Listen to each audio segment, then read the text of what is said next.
Veterans Charter is a previous Liberal policy, but his government has been pursuing this policy for the last 8 years. Now, we've also learned that the biggest clawback in spending for Veterans Affairs was in health care and disability payments for services veterans sorely need. But Conservatives overspent by 17% for internal services, propaganda advertising, and executive bonuses.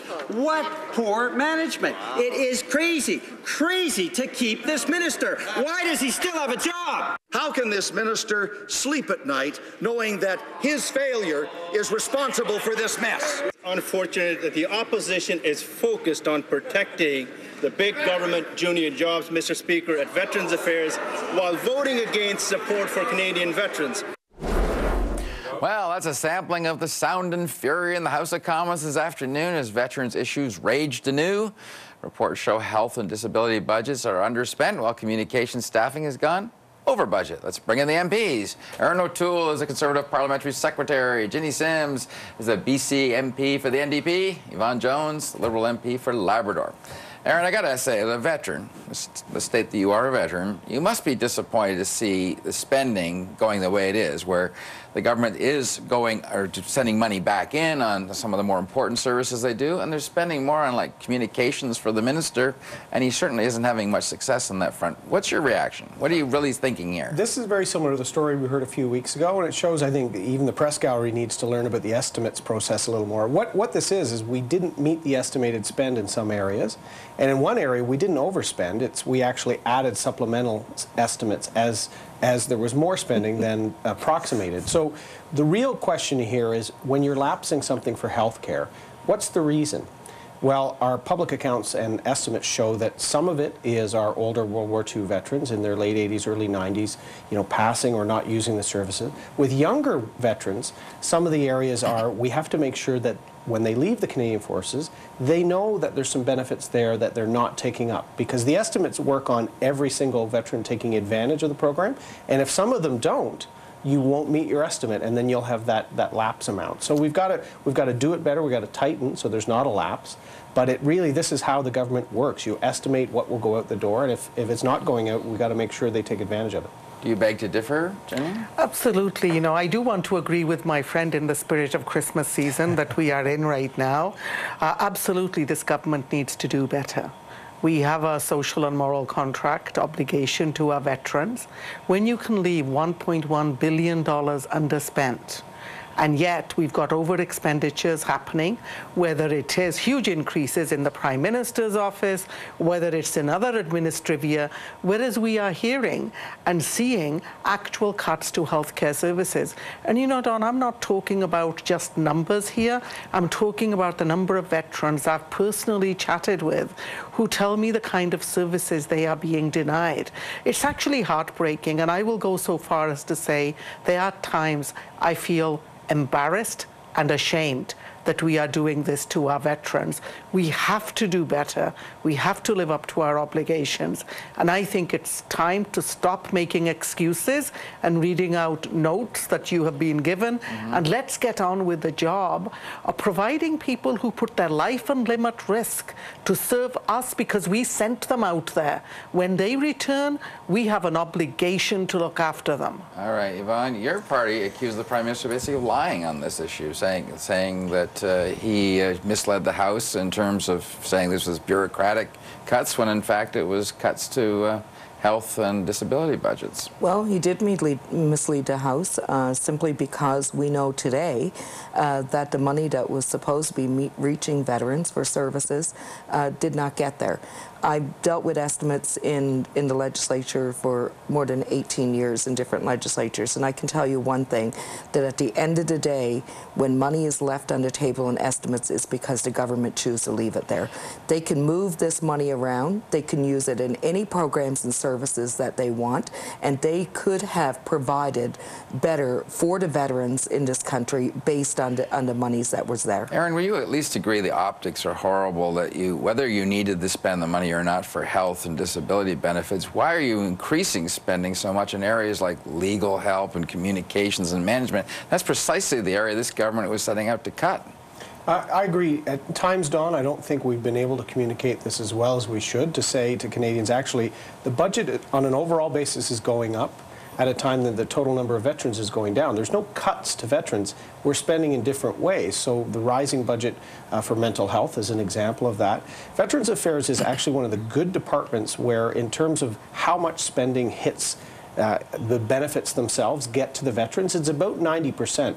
Most of our changes have been based on eliminating forms, reducing paperwork. So there has been a back office contingent that has been reduced. But if you actually look at mental health, a whole range of supports that weren't even there in the 90s at all. There weren't these clinics. We've been opening dozens of them. The fact is we have veterans taking this government to court to get services that the average Canadian at the NOD test or kindergarten test would say, yes, we need to provide these services to veterans. That's what it comes down to. How can you say there's no cuts to veterans when you're closing veterans' offices, when you're laying off the very people that are providing services every day to veterans in this country? That alone is cuts, in my opinion. Those offices didn't provide services. They were administrative support centers. And I've asked lots of MPs in the House, did veterans in your area go to these offices? And the vast majority said no. The Legion has been doing a lot of that administrative support. If we're opening offices around the country, Don, they should be delivering benefits or services, not being At the end of the day, my friend, we have veterans who are out in the media, who are out in the courthouses, trying to win, trying to take what the average Canadian would see is their due for the services they have. And we have a government that's spending millions of dollars to fight them into courts. All right. As opposed to giving them services and benefits. A new harassment policy came out from the Speaker's office today. I guess it's an aftershock from the allegations between NDP and Liberal MPs. Two Liberals basically put in limbo by allegations from two NDP MPs. Yet this policy doesn't apply to MPs. It only applies to political staff. What on earth is going on here? We're sitting here, we're now in month 2 of this thing, and they're still in limbo. What's your take on this, Jenny? I think our leader has written to both the leaders of the other parties and to the Speaker asking for a policy in this area and for them to work together. I think it's time. I actually think we're way past the time of the 3 leaders sitting down with the Speaker or sending representatives and saying, we need a policy and we need a policy right now. We need a policy that respects the right of all MPs, and we need a process that will give people the safety and security they need to proceed, but also the protections they need. And as a councillor, I can say that I think we are remiss that the Speaker still hasn't come up with such a policy. And I will have to turn to the Speaker again, because he's the only one who can do this because of this kind of world we live in. So my appeal to the Speaker is, please read that letter from Thomas Mulcair again and urge both the Prime Minister and Mr. Trudeau to go to a table and get us a policy. 2 of your colleagues still sit there wondering what their future is, Yvonne Jones. This policy doesn't help them at all. Well, I think what we've seen in recent weeks around this issue in the House of Commons is unfortunate for not just all of those involved, but for all of us, because it's become very evident that while we make laws every day in the country, we fail to even put a process in place that deals with a very serious issue like workplace harassment or sexual harassment within our own work environment. Absolutely. We've entrusted that responsibility now to the Speaker, and I don't want to be too hard on him, but I think this needs to get done sooner rather than later. There has to be input from all the caucuses that are there in terms of how that plays out, what it looks like at the end of the day. This is a good first step in terms of what's happening right now for those employees and political staffers on the Hill. But, we've been dragging our feet on this now for a long time. And in my opinion, it just doesn't look good on any of us that it's taking so long to have regulations and a process in place within Parliament. Aaron, your thoughts? I think the Speaker is acting. So the Speaker chairs the Board of Internal Economy, which is what came out with the position today. I think we've got to find something that works, that is inclusive. Certainly, I think we're going to watch how the situation with the current situation with the Liberals and the NDP plays out.